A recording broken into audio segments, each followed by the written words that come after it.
Coming up in the Bahamas tonight, Christie defends his record as he courts the voters he hopes will return his administration to office. An apparent suicide leaves a family in shock ahead what they think may have contributed to the young father's apparent decision to take his own life. And a grave error has a bereaved widow enduring a double dose of grief. All those stories and more straight ahead in the Bahamas tonight.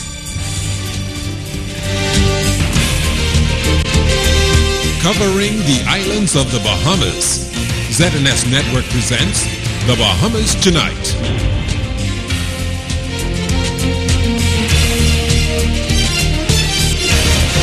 This portion of the news is brought to you by McDonald's. McDonald's, I'm loving it.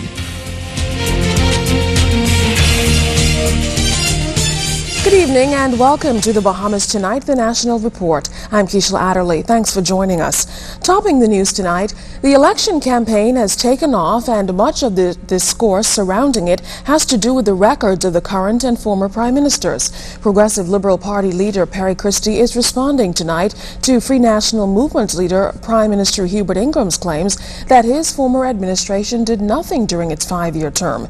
In fact, Mr. Christie maintains his former government put Bahamians first and has the record to prove it. He spoke with our Aldovis Munnings today.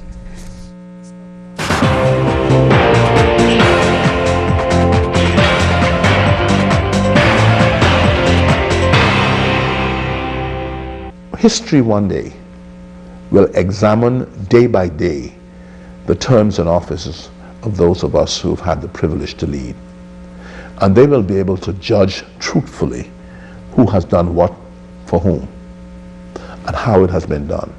That's one main reason why Progressive Liberal Party leader Perry Christie says he isn't worried about the noise in the market.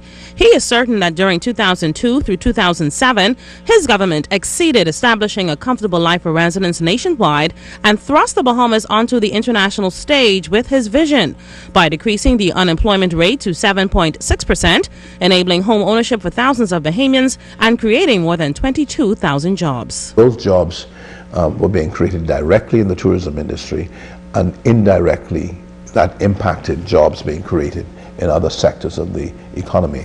Construction was booming.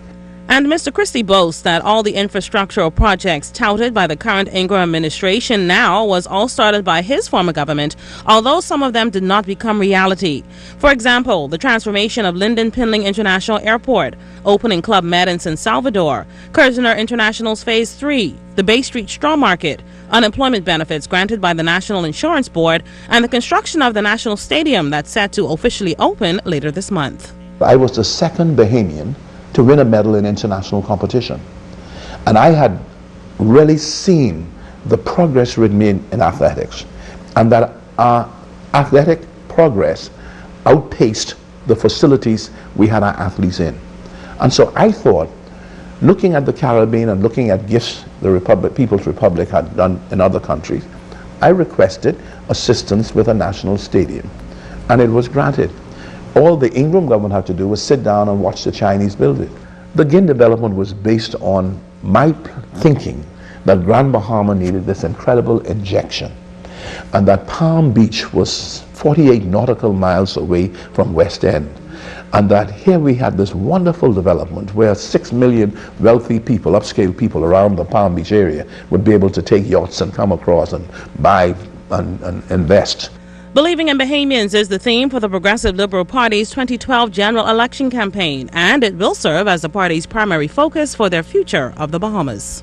I'm ready to govern. My team is ready to govern. That we are a very, very strong alternative to the FNM. That we have examined the policies of this government. We've examined the policies that worked for us. And within days of coming to power, we will begin to implement a new set of policy for this country. I'm Aldovis Munnings, ZNS News. The PLP isn't stopping at the borders of the Bahamas as it runs its campaign.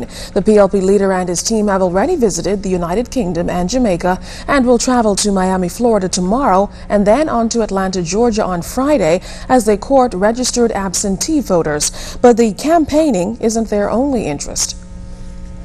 We want to be able to go in to look at where they're going to vote, to meet some of them, to talk with some of them, so that we truly can have a greater appreciation of this whole process, and also to be able to ensure that we do our part to ensure that the process is an honest one, that that integrity is the order of the day.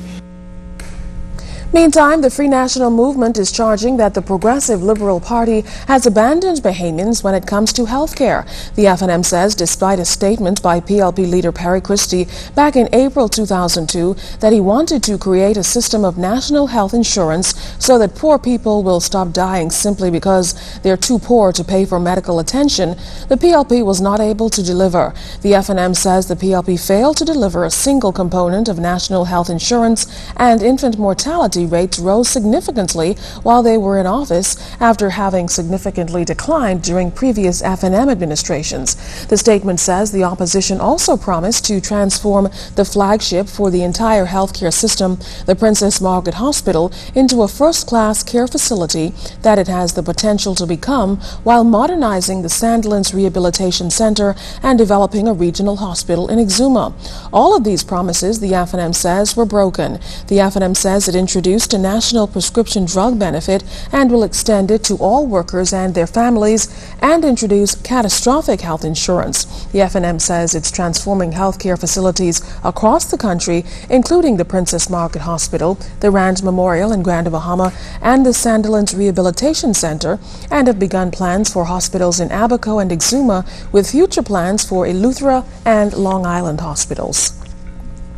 Meantime, the Democratic National Alliance, DNA, says it has become clear that the leaders of the Progressive Liberal Party and Free National Movement are determined to make this a campaign of excuses, accusations, and finger-pointing. Instead of running on their records on what they were able to achieve while in office, they're both attempting to convince the public that the other is more to blame for the plight of our country. After being relatively silent for the past 4 years, the DNA says Perry Christie has become exceptionally vocal as Election Day approaches. The DNA adds Mr. Christie has taken every opportunity in the media to criticize the failed policies of his friend and colleague Hubert Ingram. The DNA is now asking where Mr. Christie's voice was when these failed policies were being introduced in Parliament.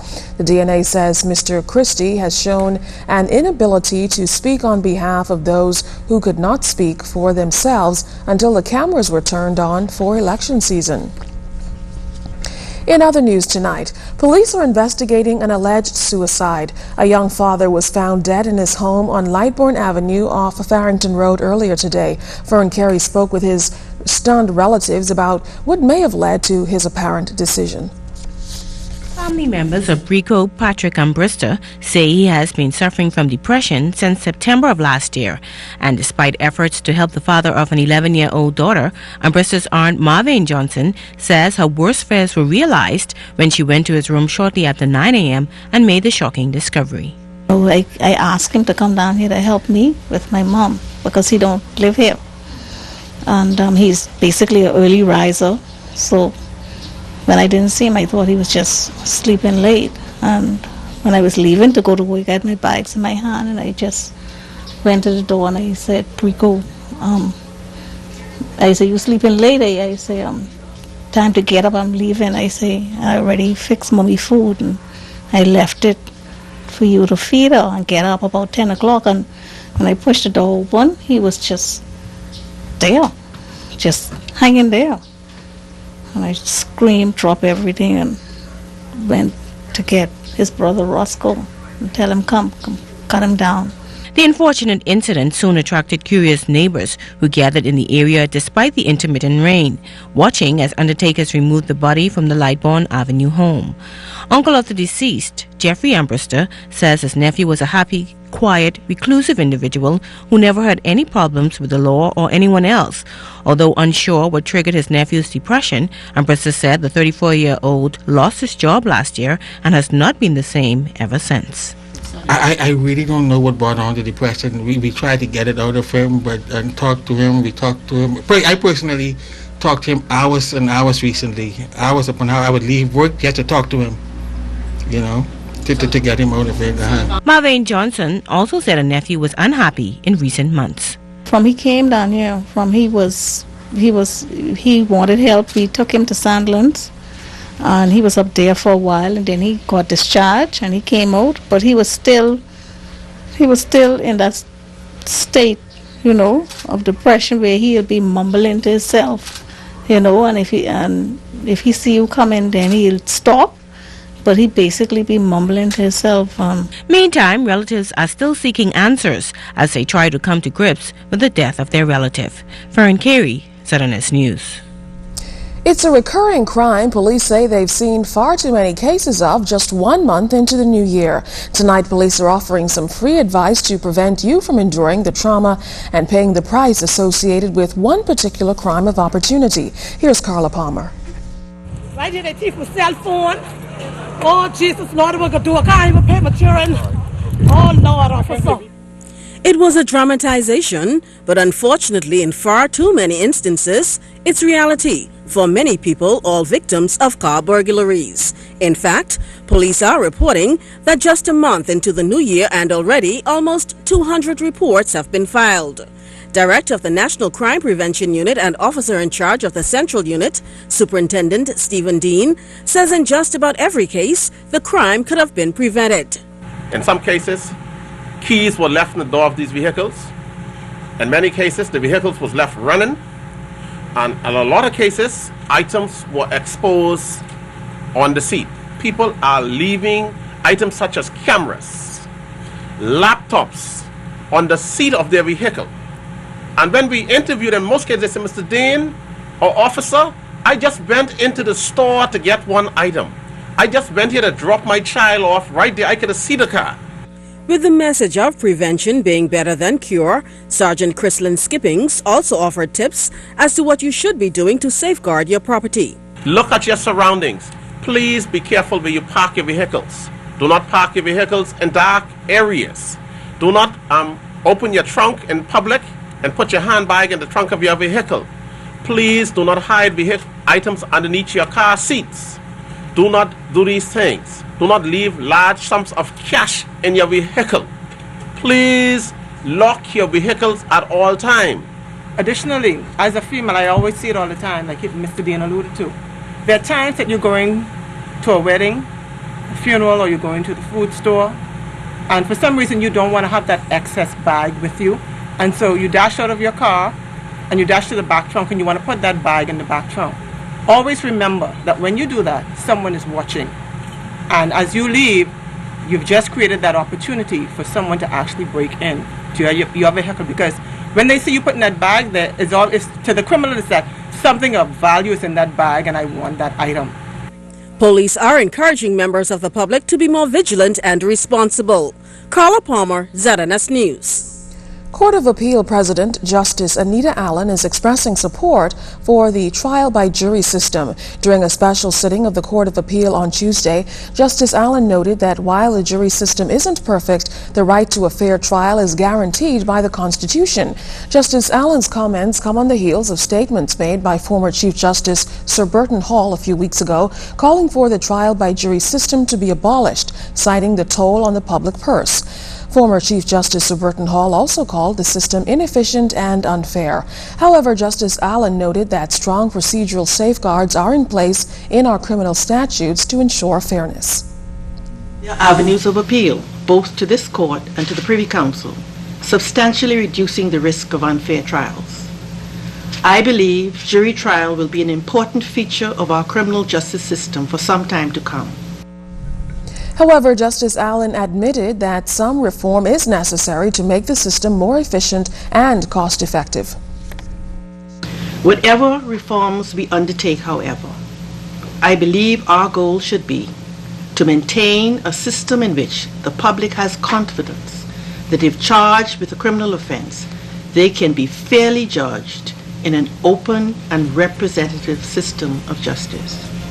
I fully endorse the words of Lord Denning and Warden James, that when a man is on trial for serious crime, trial by jury has no equal. Well, still to come in the Bahamas tonight, a grave mistake has spurred a multi-agency investigation. That story is after the break.